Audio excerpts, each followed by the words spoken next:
Good afternoon. What's going on, family? It is I, Marc Clarke, hopping on a Saturday afternoon, wherever you're watching this. Again, I'm not expecting to be on long.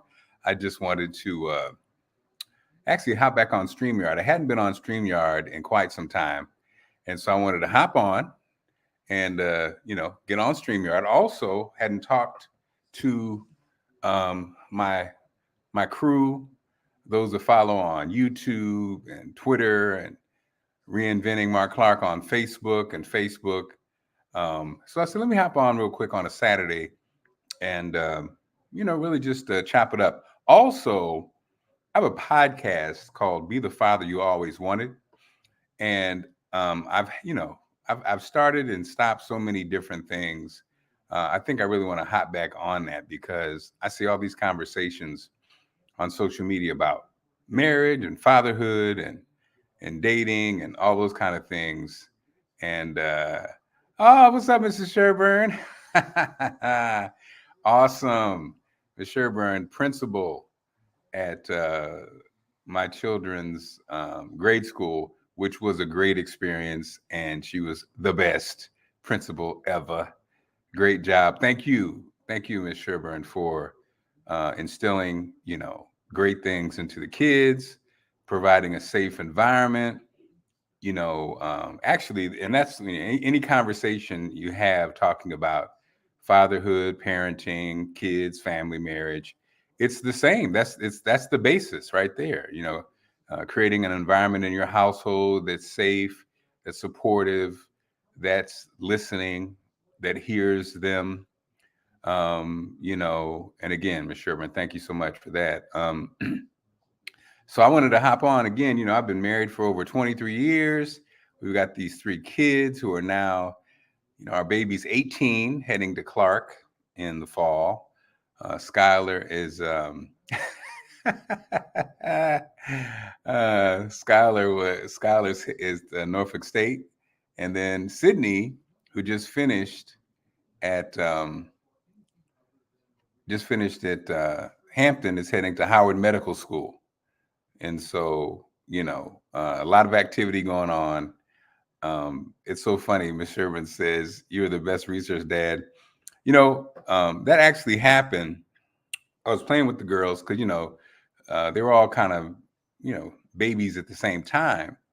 And one thing that happened was I was getting into a bad habit of taking them to the park and kind of like just letting them play.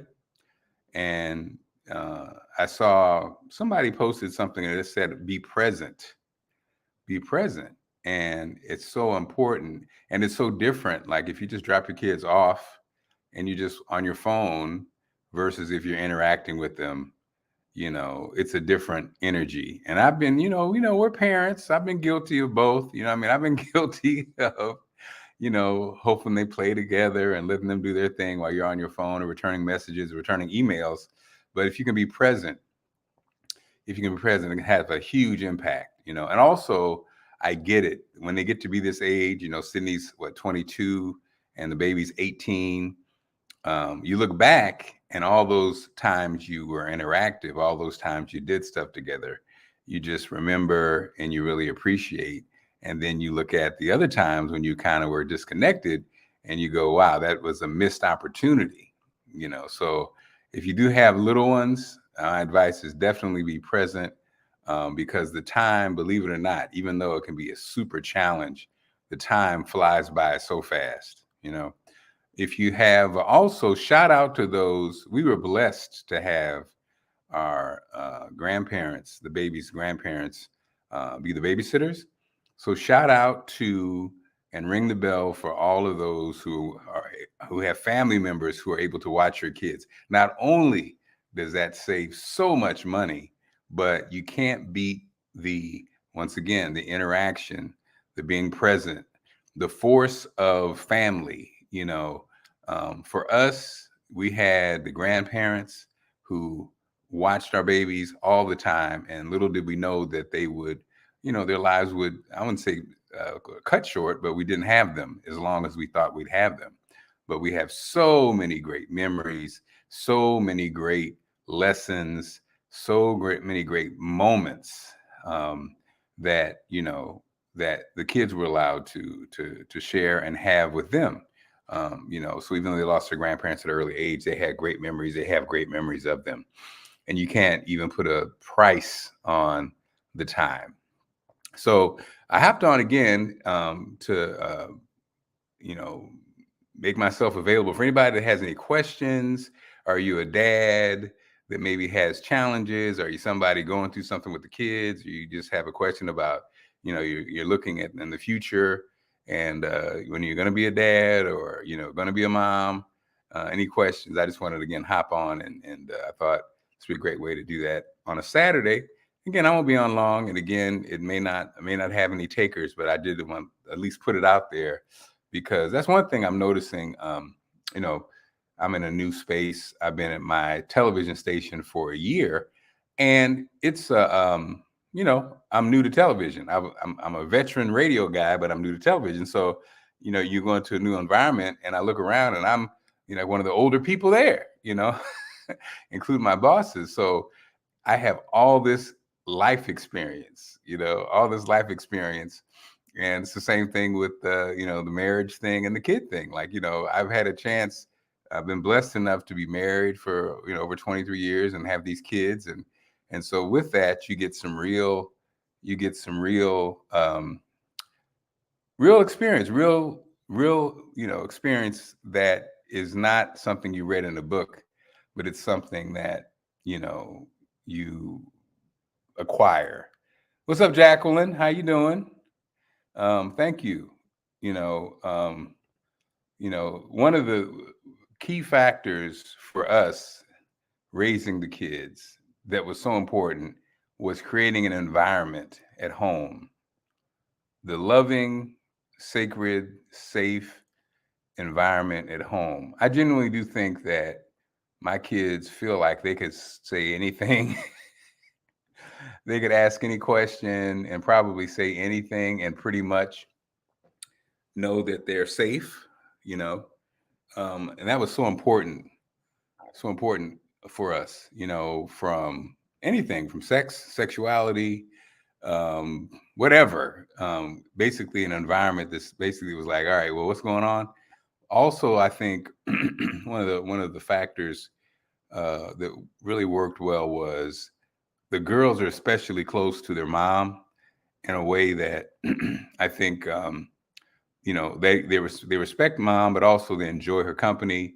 And I think that's the part of two on both cases. Even though they're in their 20s now and baby's 18, they still enjoy hanging out. That's our move. Hanging out as a family is our move. So I think a lot of times when you're close like that, it creates a environment where they enjoy hanging out. They don't feel that pressure, that parent pressure, that I think some people feel. Or even how kids get in that mode and they're like get too cool for school and they don't want to hang out with parents and stuff like that. We give them their space, but at the end of the day, I think the kids still enjoy being with us. Anthony, what's up, Anthony? Anthony, I've been married 23 years. 23 years to my lovely wife, Allison. And, we met in St. Louis. We both are in media. We met when we were both working in St. Louis. And I followed her out here to the DC area to land the biggest job of my career. So that was off the rip, that was a great move. But yeah, that's been married for, like I said, 23 years. I think, as somebody who did not see, my mom wasn't married. She was married to my father, but they were only together for a brief time way before I came along. And I met my dad one time. And so, like I said, my podcast, Be the Father You Always Wanted, that applied to kids, having kids, and also, to be honest, marriage. But I will say I did see marriage in my family. My Uncle Inman, was married. My Aunt Dorothy. I saw, my family in Memphis, Uncle Byron and Aunt Mamie. So I did see marriages, and I think when you're young, you watch the dynamics, what you liked about a marriage, what you didn't like, how you wanted it to be. I really did fantasize or think about how I wanted it to go. I definitely wanted my household to be fun.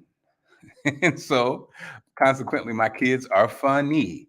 And let me tell you something, these kids, whew, now that they're grown, they do not take prisoners.